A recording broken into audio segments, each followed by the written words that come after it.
Welcome to the MeherBaba program. I'm Fred Stankus with the MeherBaba Center here in Southern California, and we have a special guest with us today, Don Stevens, visiting from the south of France. And today's topic is talking about God Speaks. To give you a little background on Don Stevens, Don was born in Nevada and raised in California, and Don attended Johns Hopkins University, from which he graduated with a degree in chemistry. He became employed in the petroleum industry, subsequently traveling throughout the world as a representative of a major American oil company. And during his travels, he met with MeherBaba in India, and thereafter maintained a close relationship, working with MeherBaba on various literary projects and with groups of young people associated with MeherBaba. And today we will be discussing the tremendous work by MeherBaba, God Speaks. Don had the privilege of working with MeherBaba in editing part of the book. Don, welcome. And Thank you. Don, in the God Speaks, there is a supplement, and one of the subjects in the supplement is forgetfulness. That has just fascinated me so much recently. Can you talk a little bit about that particular supplemental subject? Yes, I certainly will, Fred, because the word forgetful is usually used in a very negative sense.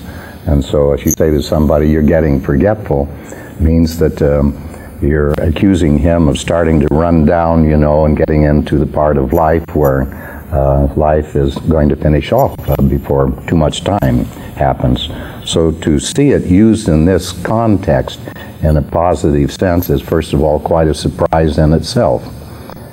I think it's wise at this point to recall that it is used in the supplement in the sense, very specifically, of conscious forgetfulness.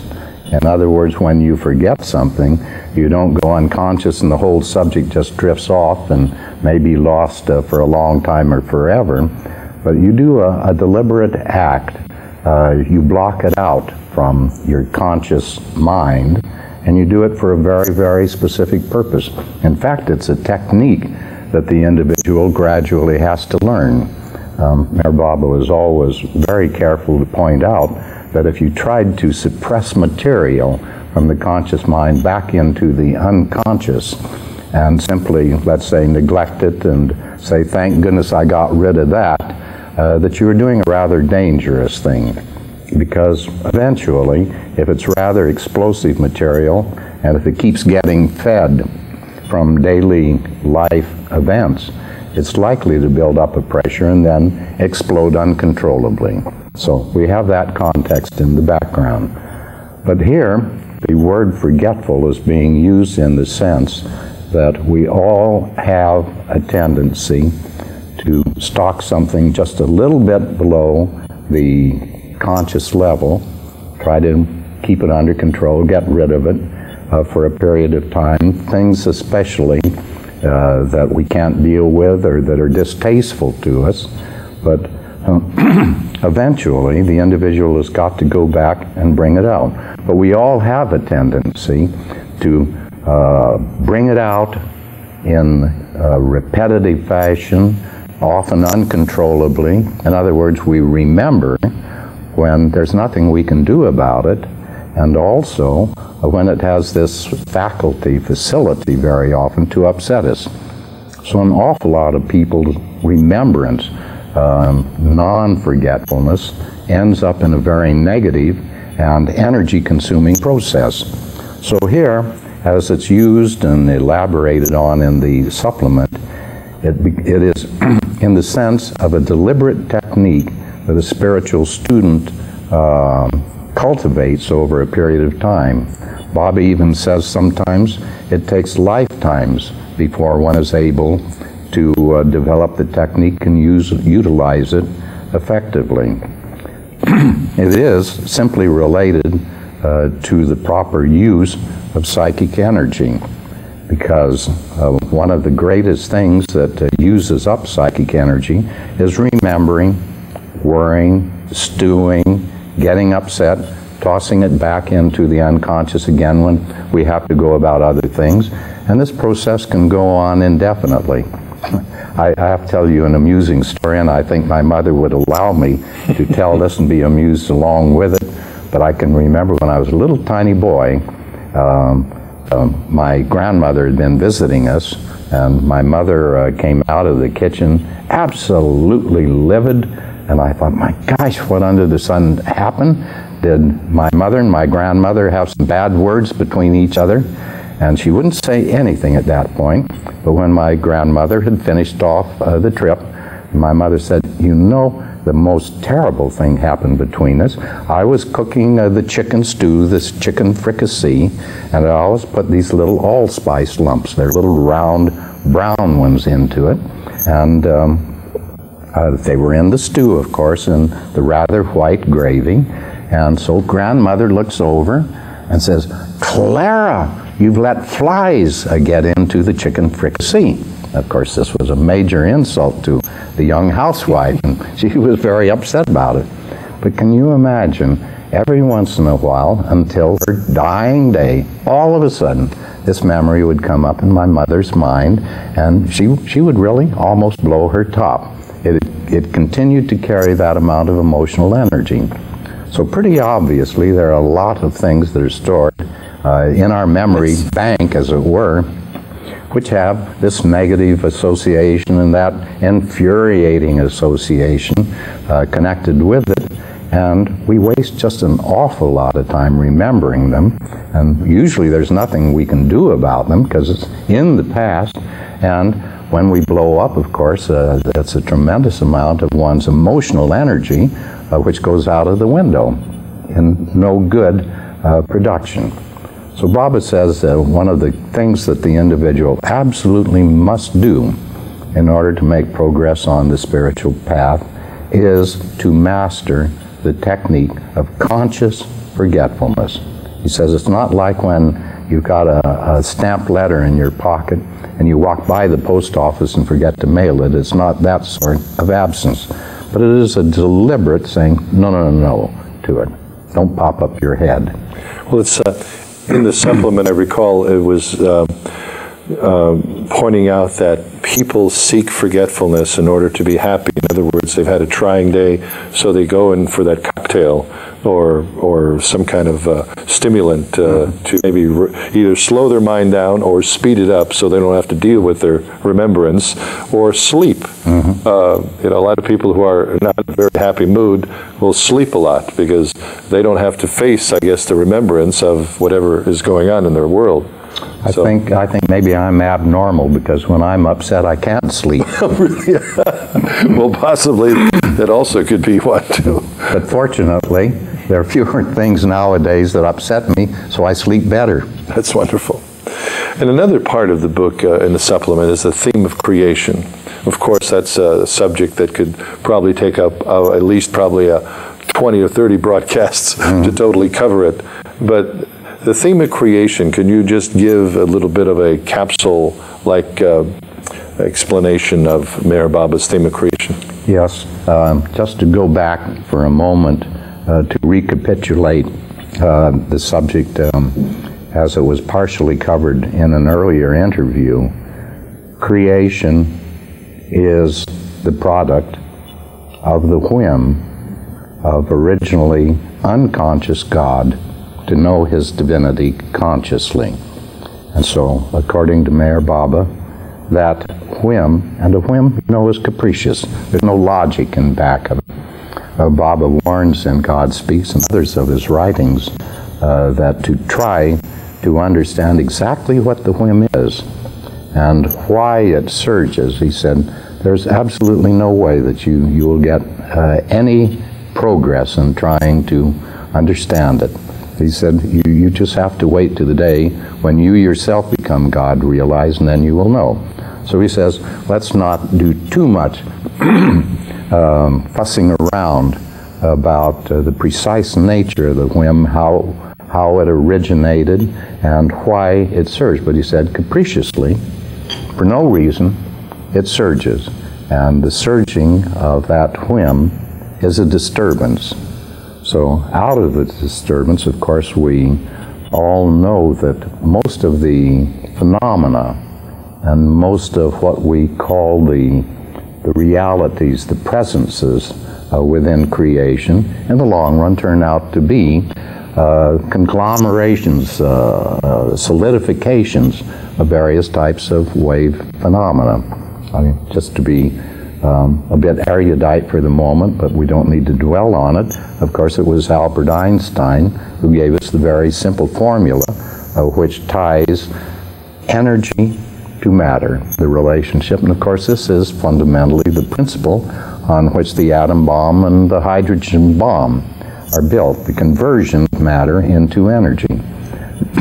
So certainly one can see immediately that if the whim surges, then this has to be thought of. There's no other way to conceive it than as a wave disturbance. And that is the beginning of the fundamental building blocks in creation. Energy becomes matter. But also, and here I think it is of great help to lean over on Carl Jung, and I think one of the beautiful similes that he gave out in one of his books when he was discussing the subject of consciousness. He made an analogy. He says it's like two batteries of opposite poles. That's what it's, a battery with two opposite poles connected by a filament of metal. And what flows between those two opposite poles through the filament is consciousness. But in creation, the batteries are separateness, contrast, and opposition. And if you say, well, I'm not sure that means too much to me, I would just say, well, let's take an easy example. When you go into a dark room and turn on the light, you are conscious of light and you are conscious of the absence of light. But what would happen if you were never in darkness? I'm not sure that you would be conscious that there was such a thing as light in creation. Whenever you start to begin to think through the things of which you are conscious, you find that in all cases there are contrasts or even oppositions that you are comparing. So MeherBaba starts out with the theme of creation as starting with the surging of this whim. And it's sort of like one of his beautiful analogies, a little boy who's passing a big, beautiful, calm, even lake, and the little boy looks down and he sees a nice rock. Maybe it's a flat one, you know, a skimmer, or maybe it's a nice round one that just goes kerplunk when it goes in. But at any rate, when it falls into the water, then we both know that what happens is there is a wave that surges out. There is a disturbance. And in that wave, there is both, let's say, energy. All right, that's the first building block in creation. But there is also in that same wave the most simple, primordial, original form of contrast that we can conceive. There's the top of the wave and there's the bottom of the wave. And also, there's even a contrast in form, because the front of the wave is like that, and the back of the wave is like that. So there's contrast fundamentally involved there. So we get immediately to Carl Jung's principle. We have contrast, so therefore we have the first simple element capable of generating consciousness. And then suppose, let's say, the boy tosses in another stone. You know, very often one is so enchanted with these things that one continues on. That's the nature of the whim. It's just like the little boy continuing to throw in more and more stones into the pond, which is no longer quiet.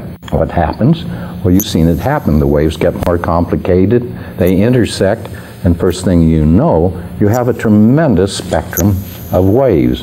And that, again, is what we have in creation. An enormous long spectrum of waves. So it doesn't take too much imagination or scientific background to see that out of that first surging of the whim, the complexity of creation as we know it can gradually be built. And it's pretty obvious as one reads through God Speaks, it's something called the drop soul, calls it also the Atma, which is a finite imagined separation of Paramatma, in other words, of God, which thinks of itself as being separate. And to this, separated in imagination, little tiny portion of God, these first primordial elements of consciousness and habit and a form accumulate. Baba puts it in, he uses the word associates. They associate themselves with this drop soul that is forming. And the drop soul goes on, and there are more and more things that it bumps into, so the experience becomes more complex. The form becomes more complex because the form is directly tied to the complexity of the experience. That's a bit of a long subject, and I'm certainly not going to try to jump into the middle of it. But this is where evolution of form and evolution of consciousness, which, after all, Baba points out is the end purpose of creation, keep complexifying. I don't know if there's an English word, complexify, but you understand what I'm driving up at, and you understand what I mean. So this is the beginning, in a very simple, natural manner, of the evolution of form and the evolution of consciousness. And it goes on, and it goes up through the metal, stone, metal, vegetable, and on up into the higher species, and eventually arises to the human form. At that point, Baba says something that's pretty earth-shaking. He simply says that at that point consciousness is complete. And why is it complete? Because at that point it has reached a level of complexity, of sophistication, to be able, under proper circumstances, to reflect on the true nature of reality and pierce through and find that its own reality is Godhood, which we call illumination or God realization or whatever not. So, but it takes a long time after consciousness first reaches that level of complexity before the drop soul can get rid of all of the pushes and pulls that have been generated in the process of coming to consciousness. And this Baba calls involution. And if you look at the chart of creation, which his wonderful artist Ron O'Galey did for him, you see that the knots that were forming like that in the next part go like that, and they unwind. So it's a long, long process with a lot of adventures. Probably the most, what should I say, critical adventure is in what is called the fourth plane. And that's where occult forces for the first time become fully available to the individual drop soul or human being at that stage. And there a lot of trouble can result. In the reincarnation state, a soul goes through many lives and births and deaths. Isn't it something like 8,400,000 before it enters the involutionary state? So, but the soul is always one. It doesn't change. The reincarnation aspect is just similar to like a dream, I guess. Well, can I be? Baba is very precise on that. He says the physical body is just like any other physical thing, like your automobile. It starts developing problems, and first thing you know, it can't run anymore. So you abandon it, it goes to the scrap heap. So your physical body is just like the car or the overcoat or whatever not that you may have, and eventually it's going to run out of running power. It just can no longer function as a coherent unity. But Baba points out that a human being is actually a complex of four components. There is the drop soul part, which is really God, and of course we don't have too much conscious contact with that early on in the game.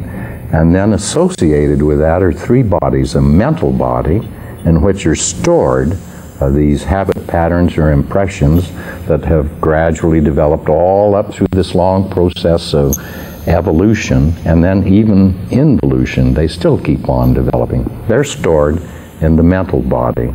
Then next to that there is the subtle body, which is more, let's say, the powerhouse, the energy part of our nature. And then there's finally the physical body. And Baba just says very simply, and he's not the first one who has said this, but he points it out very strongly, that when the physical body wears out, it's discarded and left. But the drop soul, the Atma, is still associated with the mental body and the subtle body. And what happens is that the storage content of the mental body for the last lifetime is brought up for review. He says it's something like the film. Again, an analogy that has been mentioned before. Baba's not sole and unique, but it's an interesting process. So if most of the storage content of the previous lifetime is pretty negative, we go through hell. So that's where hell is. But it's an emotional state. It's not a place up there somewhere or another with somebody with a pitchfork and so on, sort of keeps count of who's coming in. But on the other hand, if there was just an awful lot of really wonderful enlightened experiences, and you did a lot of good jobs through it, then when you review this, well, it's delectable. Somewhere or another, when you don't have the physical body, you experience things much more intensely. So that's why you can go through hell when you re-experience things, and that's why you can be in heaven when you experience other sorts of things. So this goes on at the end of each dropping of the particular physical body that's been worn out. And he says an awfully interesting thing, and I really like this one. He said, when you relive these experiences, you digest them and you essentialize them, and as you essentialize them, you arrive at a permanent body of knowledge, which then becomes stored as well and becomes a part of your intuitive wisdom in succeeding lifetimes. So if you do a good job of it, you've got quite a storage bin there with a lot of things that really help. So this process goes on, and gradually these habit patterns, or samskaras as he calls them, are de-energized. He says another important thing. He says they are not totally wiped out. These ancient habit experiences continue on, and we de-energize them, but there is, as it were, almost like a nugget of gold in each one. And this seems to be associated with what Baba uses 4 or 5 times in God Speaks beautifully. He talks about the infinite, individualized consciousness of God. And note that word individualized, because I think that is absolutely key. So apparently, the nugget that is retained in each one of these impressions or samskaras is the quality of individualization. And this seems to be a vital component of the contribution of each drop soul to God. In fact, I would like to speculate that I don't think there is anything of you or me that we have ever experienced in this lifetime or in previous lifetimes in which the individuality of the situation is lost, is permanent and eternal. I like to think of it that way. It's wonderful. I see we're getting about 3-4 minutes remaining in the program, and I wanted to ask you about that group of interconnection or interlinks you've established over in, I guess, in Europe, yeah, where groups of 4 or 5 people meet on a regular basis. Can you just give us some information about how that works? Well, I think that's awfully important. We simply became, first of all, aware of the fact that to do intensive work and really get somewhere with it and have the chance to reflect and share, that we couldn't be on daggers point terms with one another. In other words, the usual human qualities of getting mad and upset with the other guy and criticizing him and, feeling in opposition couldn't work. So we found that if we made a deep effort, really, to develop a deep inner relationship with other people in the group, it was necessary to limit somewhat the absolute numbers. We found we could get up to 8, 10, maybe 12, but that seemed to be about a maximum. And then we ran across one final thing, Meher Baba's last declaration on the alphabet board, when he talks about inner links. And this is what I think is so terribly important in doing any sort of group work in the spiritual life, that one have true inner links, true companionship with the other individual. I think it's a necessary base. Wonderful. So you've been meeting in Spain and France with... In England, yes. Several groups feel that to be an extremely important component. Some have even formally closed themselves to outside people. People can knock on the door and get in, but they just can't walk in and say, "I'd like to visit you today." And you work on both spiritual and personal matters. Well, the personal matters are very frequently so intensely spiritual. I see. I think the problems of daily life are, let's say, the spiritual proving ground, the spiritual laboratory in almost all cases for us. Certainly Baba made that clear to me. He said, you're in the oil business because that most closely and directly relates to the sanskaras and the karma that you must work out in this lifetime and stay in it. That really surprised me. But then it worked. I saw it working. Well, we're happy that you arrived in Los Angeles this fall and visited with us, Don. Thank you so much for being with us here. Pleasure. And thank you, viewers, for joining us here on the Meher Baba program. For more information, contact the Meher Baba Center at area code 323-731-3737. Weekly meetings are on Sundays at 4 p.m. Admission is free. Until next time, remember, don't worry, be happy.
Known as Meher Baba, was born in Pune, India on February 25, 1894, of Persian parents. His father, Shiriar Urani, was of Zoroastrian faith and a true seeker of God. Meherwan went to a Christian high school in Pune and later attended Deccan College. In 1913, while in college, a momentous event occurred in his life. The meeting with Harzat Babajan, an ancient Mohammedan woman and one of the 5 perfect masters of the age. Babajan gave him God realization and made him aware of his high spiritual destiny. Eventually, he was drawn to seek out another perfect master, Upasni Maharaj, a Hindu who lived in Sikori. During the next 7 years, Maharaj gave Meherwan gnosis, or divine knowledge. Thus, Meherwan attained spiritual perfection. His spiritual mission began in 1921, when he drew together his first close disciples. It was these early disciples who gave him the name Meher Baba, which means compassionate father. After years of intensive training of his disciples, Meher Baba established a colony near Ahmednagar that is called Meherabad. Here the master's work embraced a free school where spiritual training was stressed, a free hospital and dispensary, and shelters for the poor. No distinction was made between the high castes and the untouchables, all mingled in common fellowship through the inspiration of the master. To his disciples at Meherabad, who of different castes and creeds, he gave a training of moral discipline, love for God, spiritual understanding, and selfless service. Meher Baba told his disciples from July 10th, 1925, he would observe silence. From that day until he dropped his body on January 31st, 1969, he maintained this silence. His many spiritual discourses and messages have been dictated by means of an alphabet board. Much later, the master discontinued the use of the board and reduced all communication to hand gestures, unique in expressiveness and understandable to many. Meher Baba traveled to the Western world 6 times. First in 1931 when he contacted his early Western disciples. His last visit to America was in 1958 when he and his disciples stayed at the center established for his work at Myrtle Beach, South Carolina. In India, as many as 100,000 people came in one day to seek his darshan or blessing. Many from all over the world journeyed to spend a few days.